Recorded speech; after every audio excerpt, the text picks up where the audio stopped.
लेकिन अभी अभी जो क्वेश्चन आ रहा है वो ये है कि क्या 7 जुलाई को वाकई फ़्लाइट्स खुल जाएंगी या वाकई जो है वो परवाज़ें अपने मामूल के मुताबिक ओपन हो जाएंगी। तो ये बात अभी कुछ कंफर्म कहने की नहीं है, क्योंकि अभी जिस तरह के हालात बने हुए हैं, जिस तरह की कोरोना की सिचुएशन बनी हुई है, आप देखें इंडिया की फ़्लाइट्स ओपन की गई थी 24 जून के लिए कि 24 जून को फ़्लाइट्स जो है वो चली जाएंगी।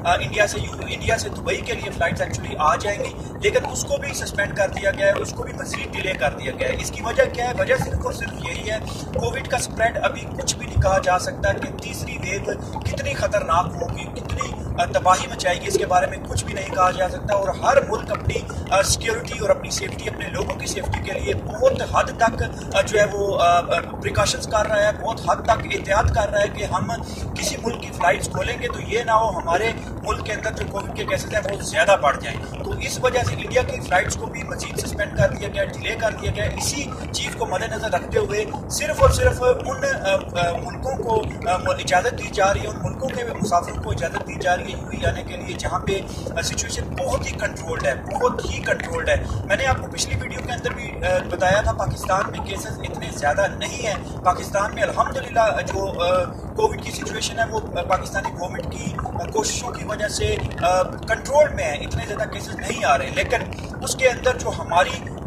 जो कारकर्दगी है, जहाँ एज अवाम आप कह लीजिए, हम लोग ऐसे ऐसे काम कर देते हैं, ऐसे ऐसे दो नंबरियाँ कर देते हैं कि दूसरे मुल्कों को मजबूर होकर उन परवाज़ों को बंद करना पड़ता है। तो ये चीज़ अगर आएगी दूसरे मुल्कों के अंदर, इस तरह का पॉइंट ऑफ व्यू हमारा जाएगा, इस तरह का हमारा इमेज जाएगा, तो ऑफ कोर्स वो लोग फ़्लाइट्स बंद ही करेंगे।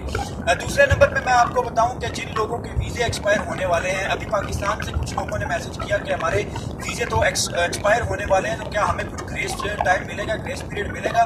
तो मैं कुछ फैमिलीज़ को जानता हूँ, कुछ लोगों को जानता हूँ जिनके रेजिडेंस वीज़ा थे और उनके वीज़े एक्सपायर होने वाले थे, तकरीबन कुछ दिन उनमें रह गए थे। उन्होंने क्या किया, पाकिस्तान से फ़्लाइट्स ली जॉर्जिया की, पाकिस्तान से जॉर्जिया के वहाँ पे 2 हफ्तों के लिए उन्होंने क्वारंटाइन किया। 2 हफ्ते क्वारंटाइन करने के बाद उन्होंने फ़्लाइट्स बुक की और यूएई के अंदर तशरीफ़ ले आए। तो ऐसे लोग भी हैं कि जिन लोगों को अपनी जॉब से, अपने पैसों से ज़्यादा अपनी जॉब अजीज़ है, वो लोग कहते हैं मुश्किल नहीं है, हम 4 लाख 3 लाख 4 लाख 5 लाख लगा देंगे, टिकट्स ले लेंगे, यहाँ से जॉर्जिया जाएंगे, जॉर्जिया से यूएई के अंदर एंटर हो जाएंगे और वही प्रोटोकॉल्स उनको फॉलो करने पड़ेंगे। उन सारी जो प्रोटोकॉल्स हैं उनको फॉलो करना पड़ेगा, उसके बाद ही वो यूएई के अंदर दाखिल होंगे। तीसरे नंबर पे क्वेश्चन करते हैं कि इंडिया से यूएई के लिए फ़्लाइट्स खोल दी गई और हमारे लिए नहीं खोल दी गई। ये ऐलान जो हुआ था इंडिया से यूएई के लिए, ये ऐलान तो किया गया था 24 जून को फ़्लाइट्स खोलने का, लेकिन इसके अंदर भी एक और ट्विस्ट ये आया है, उस फैसले को वापस लिया गया है और एयर इंडिया की तरफ से ये नोटिफिकेशन आया है कि भाई वो जो फ़्लाइट्स खोली गई थी इंडिया से यूएई के लिए, इंडिया से दुबई के लिए, वो फ़्लाइट्स अब नहीं खुलेगी, क्योंकि उसके अंदर भी एक रीज़न है, उसके अंदर भी एक वजह है। वो वजह यही है कि कोविड के स्प्रेड को अभी फ़िलहाल देखा नहीं जा सकता कि कितना ख़तरनाक हो सकता है। इस चीज़ को मद्देनज़र रखते हुए उन्होंने ये चीज़ जो है वो बता दी है कि भाई हम लोग फ़्लाइट्स नहीं खोलेंगे और फ़्लाइट्स 6 जुलाई तक जो है वो सस्पेंड रहेंगी।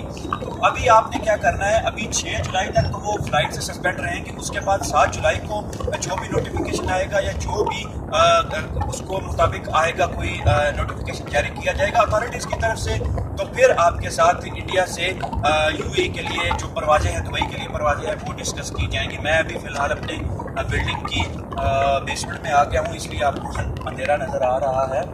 और बस आज की वीडियो के लिए इतना ही है।